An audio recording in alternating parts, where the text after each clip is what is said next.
Good morning. Welcome to the inaugural episode of the Mizuho Week Ahead.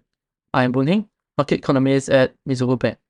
At the start of every week, we will bring you our key theme for markets and cover selected key events and data releases. Further details can be found in our publication. This week, our theme is Hawkish caveats.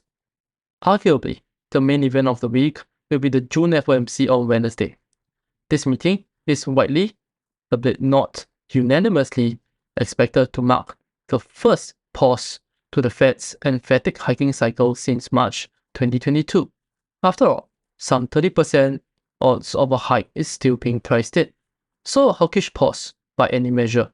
But the real question will be with regards to quantifying how much of a hawkish intent remains and how this is distributed amongst voting members, and crucially, what the most sensitive thresholds are for the Fed to pull the trigger on another hike, as well as to abandon the hiking cycle. We expect there will be no cut and dry plan for markets to assess. Instead, it is likely that the Fed will focus on a great deal on conveying that a pause is not a termination of the hiking cycle, much less a pivot to pipeline easing. The fact is, a few FOMC members are vocal about not having done enough on inflation, and that messaging has more shelf life in it. What will be interesting to see, which is likely conveyed in the press conference rather than the statement, is the assessment of pipeline credit tightening from the aftermath of regional banking turmoil. Moreover, Fed hawks may be instigated by sticky services, rental components of the CPI report, which is released on Tuesday, which is day one of the two-day FOMC, especially if fading goods disinflation highlights stickier CPI. At the other side of the Atlantic, the ECB on Thursday is set to hike by 25 basis points, delivering fairly unequivocal commitment to tightening bias, as inflationary pressures remain discomfortably elevated, but the bar may be higher for the ECB to deliver a fresh hawkish jolt as markets search for incremental, not existing hawkish calibration in guidance. And with faltering activity and economic momentum in the Eurozone, it is harder to convince markets that the ECB will not temper its tightening bias sooner rather than later, perhaps even blink.